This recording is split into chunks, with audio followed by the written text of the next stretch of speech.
huesos secos, oíd palabra de Jehová.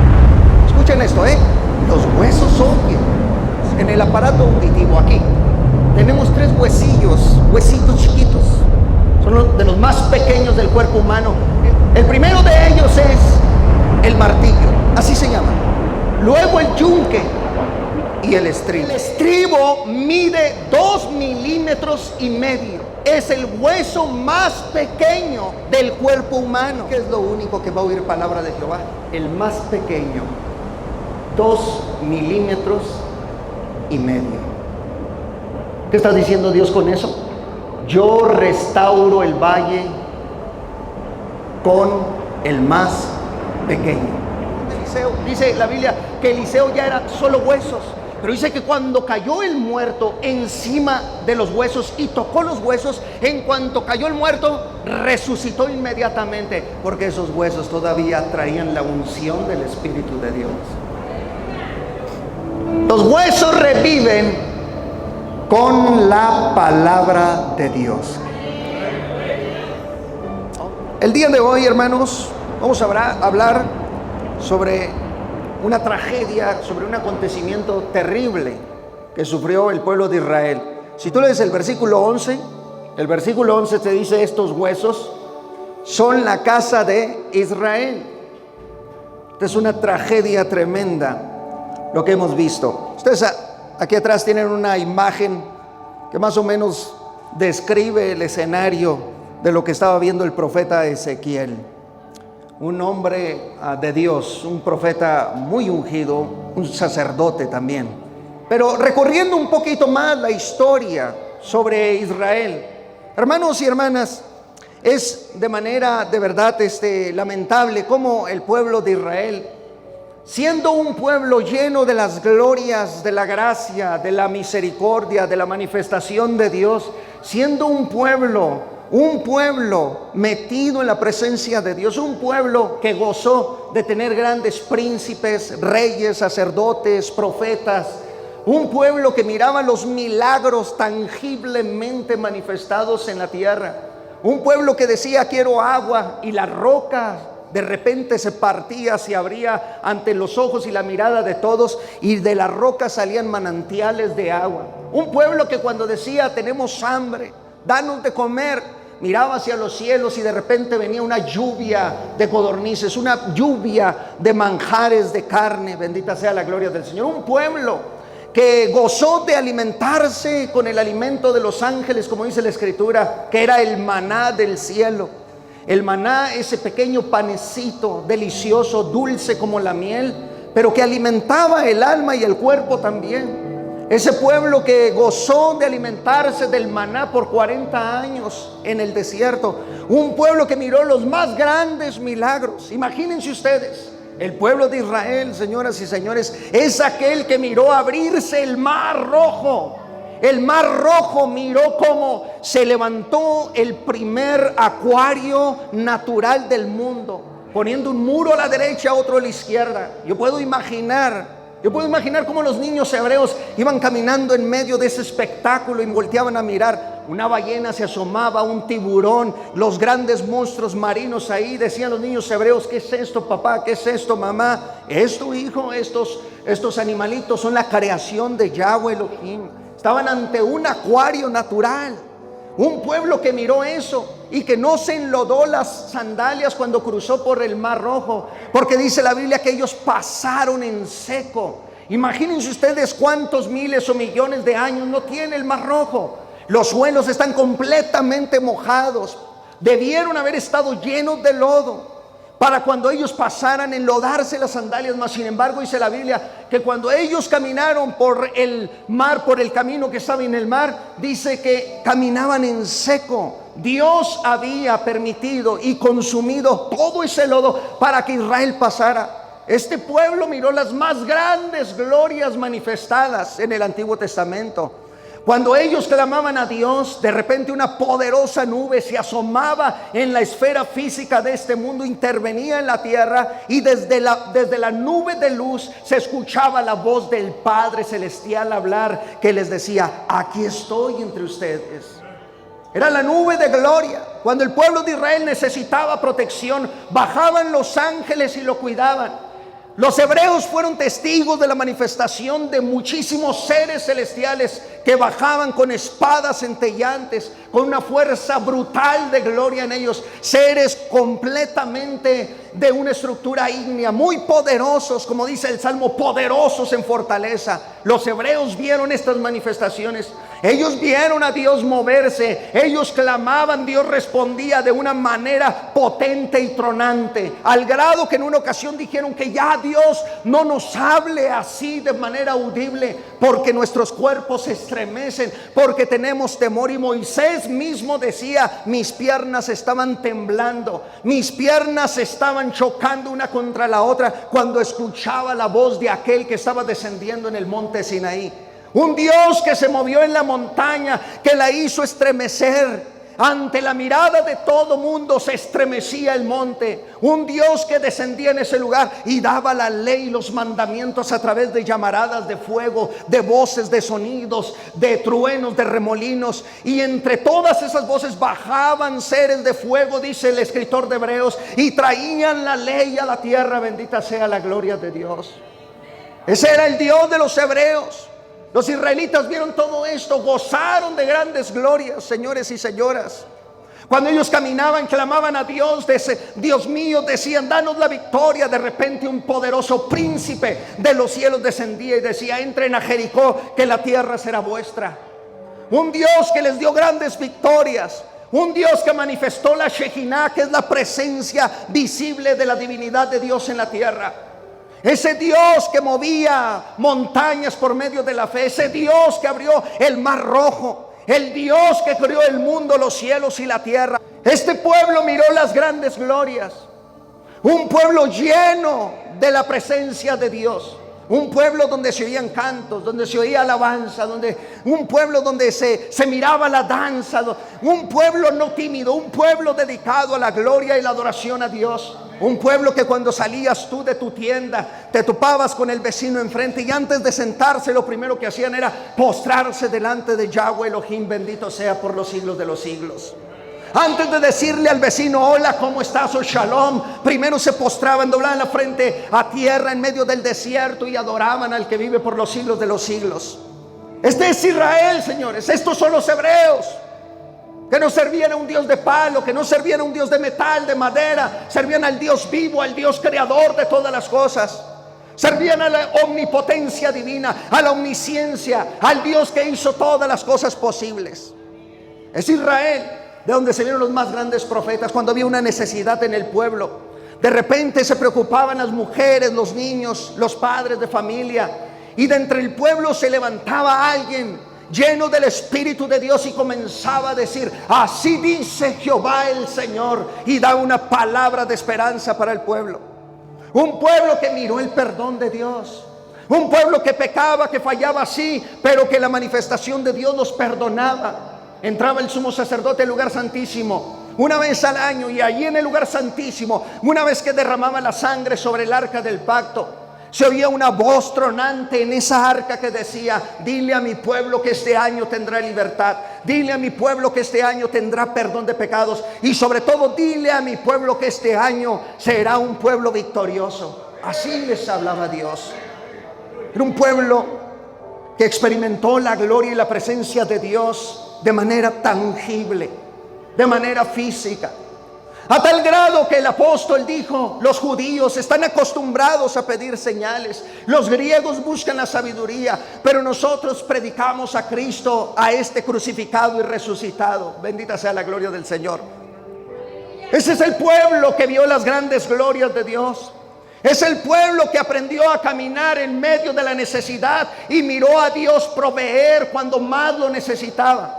Es el pueblo que se agradaba de la presencia de Dios.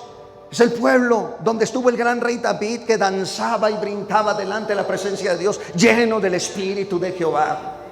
El pueblo donde las mujeres tomaban los panderos, se juntaban como una sola mujer y empezaban a tocar los panderos, porque ellas sabían dónde y cómo podía descender el Dios Todopoderoso.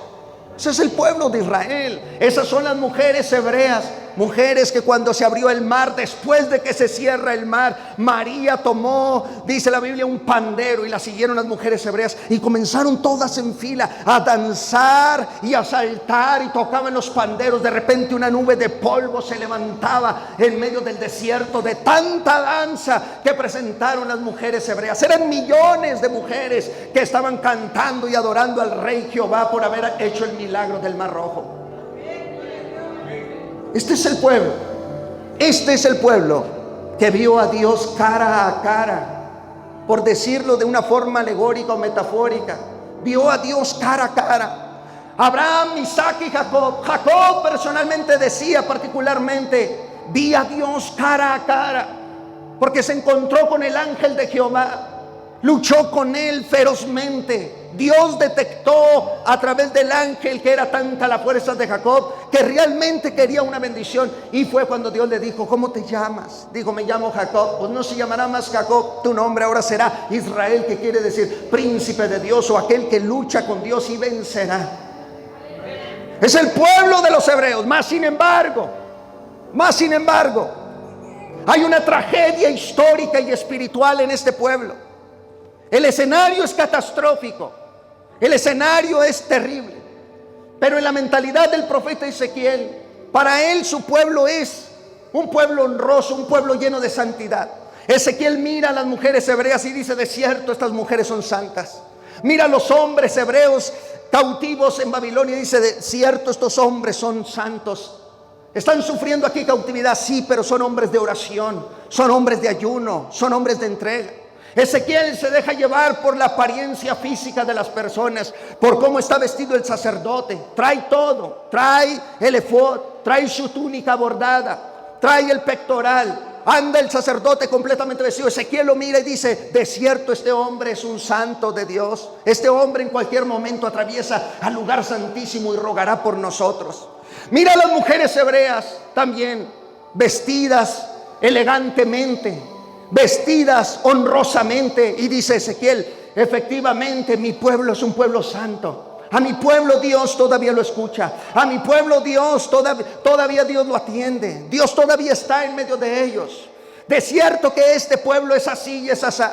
Nuestros niños serán grandes profetas, serán grandes músicos, grandes cantores, grandes adoradores. De cierto que mi pueblo todavía tiene a Dios en su corazón. Hasta que viene Dios y le dice: Ezequiel, necesito mostrarte algo que tienes que ver, para que dejes de dejarte llevar por las apariencias, porque delante de mi presencia nadie está maquillado, Ezequiel.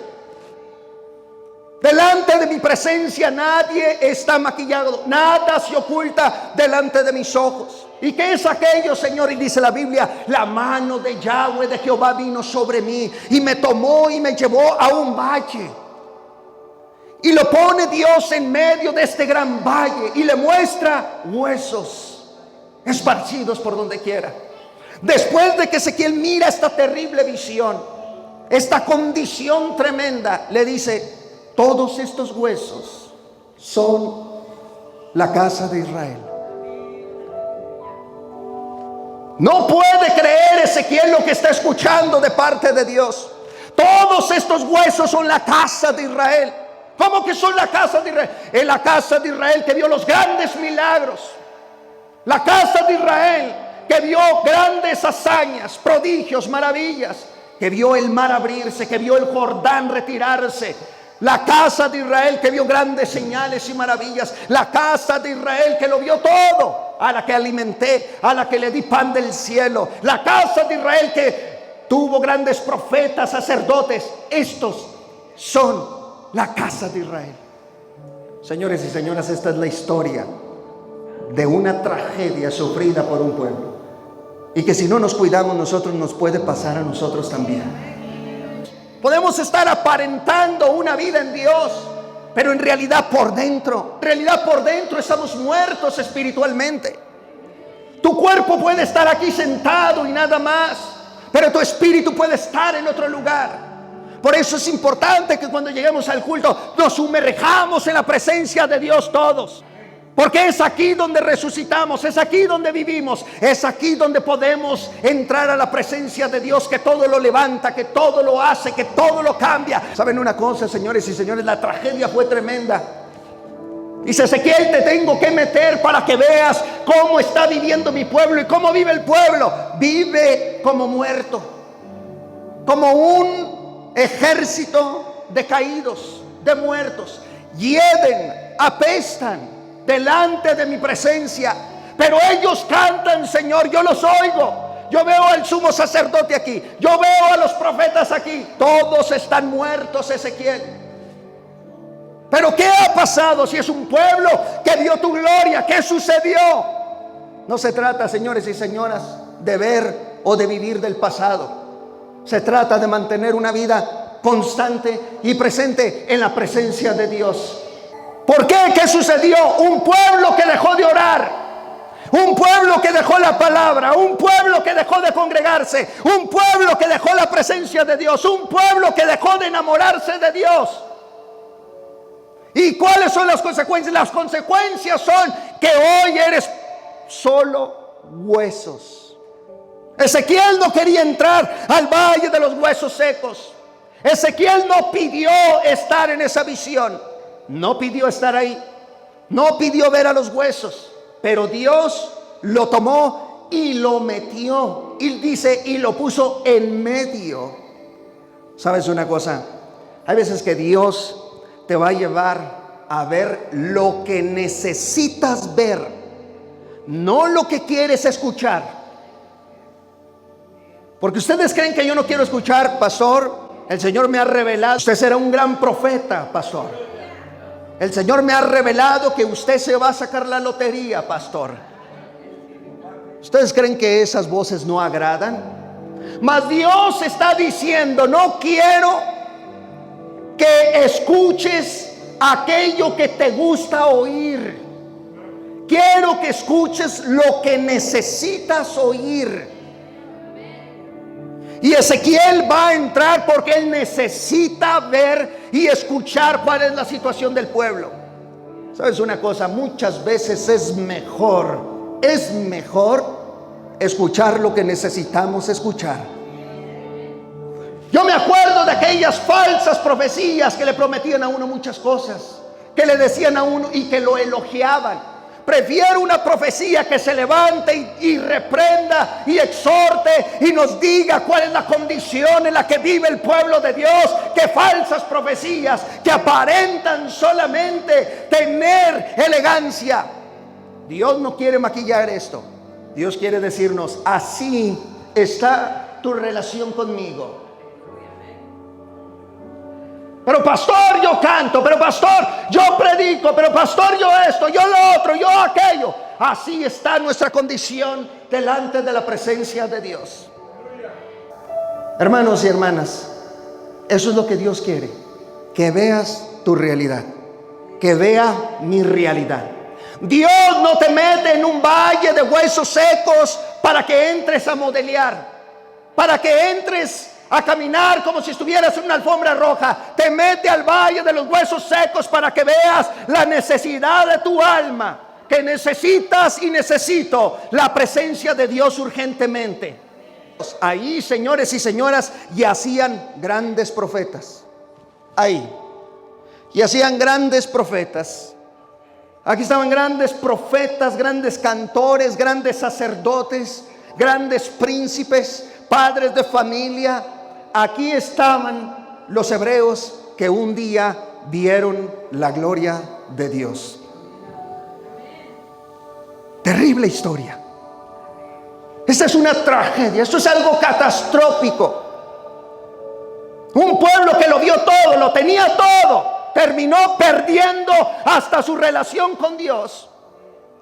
Esto es terrible, señores y señoras. Por eso cuidado con las emociones. Las emociones son aquellas que nos empiezan a incitar y me voy a congregar y le voy a echar muchas ganas y voy a orar y voy a ayunar y este año voy a hacer esto. No hable, hágalo.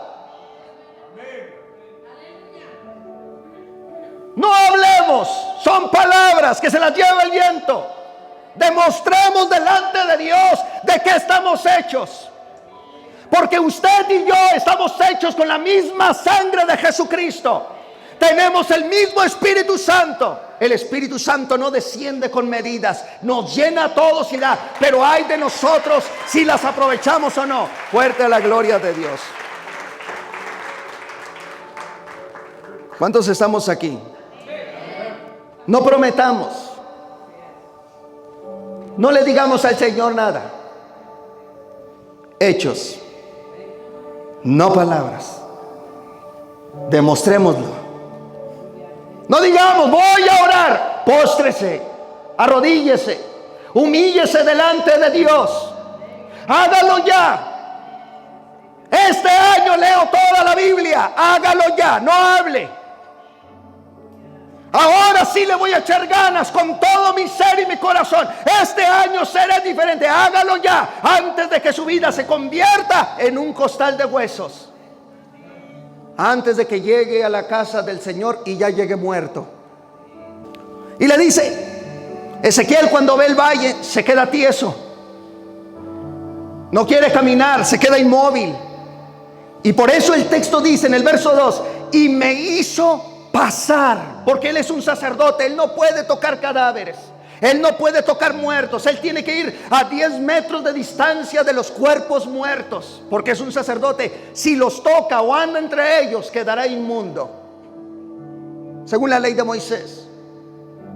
Por eso se queda quieto, se queda tieso, tiene miedo, no quiere caminar, y Dios le obliga y me hizo pasar cerca de ellos por todo en derredor. ¿Para qué? Para que viera la necesidad. Esta es la historia de un pueblo que un día vivió en santidad y el otro día fue un montón de huesos. No, Dios nos conoce a todos y no interesa cuál sea la predicación o la retórica que traigamos, o cómo adoremos o gritemos. Dios nos conoce a todos. Él sabe lo que haces allá afuera y cómo vienes delante de su presencia. Él sabe si vienes a muerto o no. ¿Y qué hay que hacer, pastor? Reconocer inmediatamente, caer postrados delante del rey. Dice, vamos, Ezequiel, pasa. Te sientes muy puro, te sientes muy santo, Ezequiel. Sientes que eres un sacerdote ya. Pasa, mi niño, pasa por en medio de los huesos. Vamos, pasa, mira la necesidad. Bendita sea la gloria del Señor. Y Ezequiel pasa, y cuando está caminando escucha una voz que le dice, ahora dime, ¿vivirán estos huesos?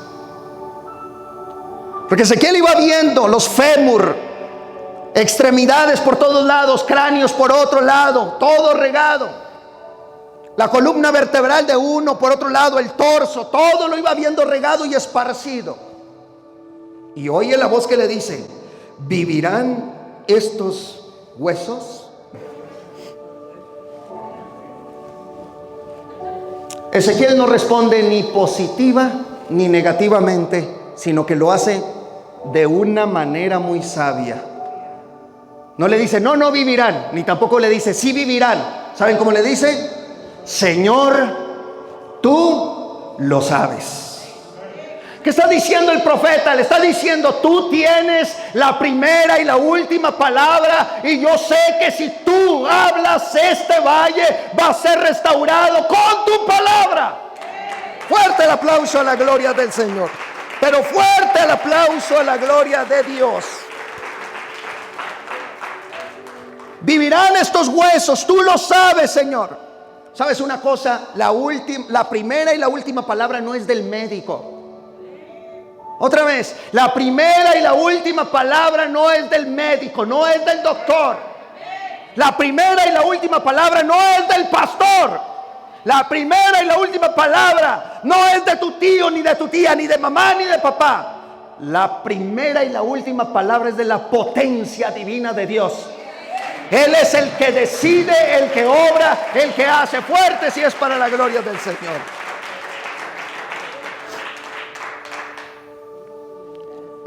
¿Saben por qué Dios hace pasar a Ezequiel por el valle? Le está diciendo, pasa, mi niño, ¿Para qué me haces pasar? Para que usted vea que para mí no hay nada imposible. Pero están secos en gran manera. No hay nada imposible para aquel que crió el universo entero, Ezequiel. O sea, no, yo siento el Espíritu de Dios aquí. De verdad se los digo, pero siento la ternura del Señor en nuestra vida. Bendito sea el Señor. Los huesos para el pueblo hebreo también eran importantes. Si ustedes revisan la historia, José el soñador, alguien diga José el soñador. José el soñador está en Egipto, están cautivos. Y estando en Egipto, José el soñador le dice a toda su familia, antes de morir, escuchen, antes de morir les dice, yo sé que nuestro Dios nos va a visitar. Y cuando Él venga y nos libre de la cautividad, les voy a pedir una sola cosa. Vean el interés de José. ¿Cuál es esa cosa, José? Quiero que cuando ustedes salgan de Egipto, se lleven mis huesos con vosotros. ¿Por qué José dice que se lleven sus huesos? ¿Saben por qué? Porque todos los que mueren en Egipto se convierten en momias. Cuando se habla de los faraones, pensamos en sarcófagos, en momias, en museos. Tú vas y revisas los museos del mundo y dice, aquí está Ramsés I, segundo y tercero.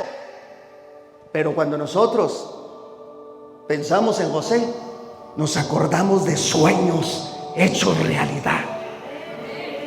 Nos acordamos de promesas cumplidas.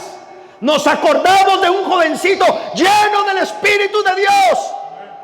Un jovencito que no quedó hecho momia, sino que fue eternizado por el Creador. Los huesos son importantes. Por eso el profeta Jeremías dijo en una ocasión, y pensé no hablar más en tu nombre, y cuando pensé en eso, un fuego entró en mis huesos.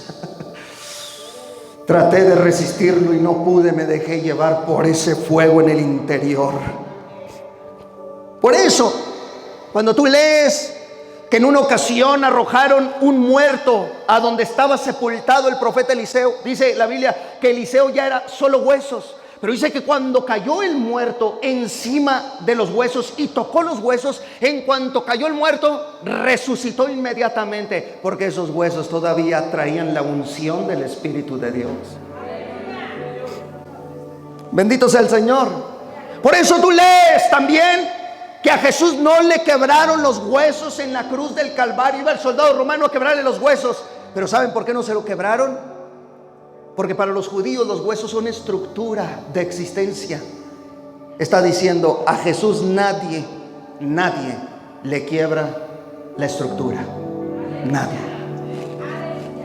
Los huesos reviven con la palabra de Dios. Oh, bendita sea la gloria de Dios. Dice entonces, profetiza, Ezequiel. Si tú dices que yo lo sé, profetiza. ¿Qué debo de decir, Señor, ante tal catástrofe? Diles así: huesos secos, oíd palabra de Jehová. Escuchen esto, los huesos oyen. En el aparato auditivo aquí tenemos 3 huesitos chiquitos. Son de los más pequeños del cuerpo humano. El cuerpo humano está compuesto, el cuerpo humano adulto, de 206 huesos. Entre todos esos huesos, atentos, hay 3 huesecillos muy pequeñitos en el aparato auditivo. El primero de ellos es el martillo, así se llama. Luego el yunque y el estribo. Alguien diga estribo. El estribo mide 2,5 milímetros. Es el hueso más pequeño del cuerpo humano. Es el más pequeñito de todos los huesos, el estribo. Cuando Dios le dice a Ezequiel, diles así: huesos secos, oíd palabra de Jehová. ¿Saben una cosa? El cráneo no iba a oír palabra de Jehová. Las extremidades no iban a oír palabra de Jehová. Tampoco La columna va a oír palabra de Jehová. El fémur tampoco oirá palabra de Jehová. ¿Y qué es lo único que va a oír palabra de Jehová? El más pequeño, 2,5 milímetros. ¿Qué está diciendo Dios con eso? Yo restauro el valle con el más pequeño. ¿Qué está diciendo Dios? Yo traigo avivamiento a través de todos aquellos que son considerados en mi reino los más pequeños, serán los más importantes. Bendita la gloria de Dios. Por eso el apóstol Pablo nos dice claramente, nos habla el apóstol Pablo y nos dice que en el reino o en el cuerpo, los miembros más pequeños, dice, los que son considerados más débiles, son los más necesarios. Pablo nos dice, a aquellos del cuerpo que nos parecen menos dignos, a estos vestimos más dignamente, y los que en nosotros son menos decorosos, se tratan con más decoro. Ahí estaban los grandes profetas, grandes pastores, grandes evangelistas, grandes sacerdotes. Ninguno de ellos podía oír la palabra. ¿Quién era el que iba a oír la palabra? El estribo, el más pequeñito. Ni siquiera se miraba en el valle de lo pequeño que era, pero ahí había millones de estribos. Y eran los únicos que mantuvieron sensibilidad a la voz de Dios. Por muy insignificante que seas, Dios te puede usar poderosamente en su reino. Pastor, lo que yo hago no se nota mucho. Dios puede comenzar un avivamiento a través de tu ministerio. Pastor, pero yo me siento a mero atrás y nadie me toma en cuenta, nadie menciona mi nombre. En el reino de los cielos tu nombre es mencionado. Pastor, nadie me conoce. Jehová te conoce. Pastor, nadie me conoce. Pastor, yo quisiera tener fama. No sabe lo que pide mi niño. Yo quiero ser conocido. Pastor, no sabe lo que está pidiendo. Por el miembro más pequeñito va a entrar la palabra de Dios a esta iglesia. ¿Por qué? Porque los sabios muchas veces, los teólogos, los sabios, los eruditos muchas veces se jactan de revelaciones, se jactan de tener un conocimiento profundo, y al final de cuentas el avivamiento en el pueblo de Dios comienza con aquellos que son más pequeños, porque los engranes más pequeños mueven las maquinarias más grandes del mundo. Esa oración que haces a sola en casa no tiene que ser escuchada por el pastor. No tiene que ser escuchada por nadie más. Esa oración que haces en casa resucita el valle de los huesos secos. Bendita sea la gloria de Dios, que siento el Espíritu de Dios aquí. Lo siento fuertemente. Y yo sé que a alguien Dios va a levantar. A alguien que ya había perdido su amor, su pasión, Dios le va a levantar. Alguien va a resucitar en esta tarde. Alguien dejará de ser hueso seco y se levantará para la gloria de Dios. Y escuchen bien. Dice: oíd palabra de Jehová. Cuando eso se escuchó por el profeta Ezequiel en el valle de los huesos secos, los estribos comenzaron a estremecerse. ¿Escucharon eso? Sí. ¿De dónde provino la voz? Y otra vez Ezequiel: oíd palabra de Jehová. Y el estribo comenzó a estremecerse. Henos aquí. Así dice Jehová el Señor: haré entrar espíritu en vosotros y viviréis. Cuando el estribo escucha eso, manda la señal al martillo y al yunque, y estos mediante vibraciones sonoras van a toda la estructura ósea, y comienza en el valle un ruido, un terremoto, un avivamiento que empieza a juntar cada hueso con su hueso. Si no fuera por los estribos, quién sabe qué sería de nosotros. Bendita la gloria del Señor. Si no fuera por los miembros de la iglesia más insignificantes, ¿dónde estaría nuestro ministerio? Si no fuera por la oración de ellos, quizá ya no estaríamos de pie.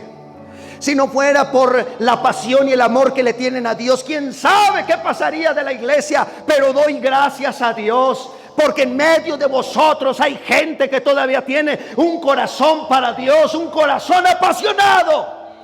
Vamos, levanta al profeta. Y los huesos comenzaron a juntarse, cada hueso con su hueso. El profeta se levantaba y se juntaba con otro profeta, el sacerdote con otro sacerdote, y cada uno comenzó a levantarse. Vean ustedes la frase: cada hueso con su hueso. ¿Por qué? Porque Dios no hace Frankensteins. Dios no hace monstruos. Dios coloca cada ministerio con su ministerio. Lo que yo voy a hacer en medio de mi pueblo es algo sobrenatural.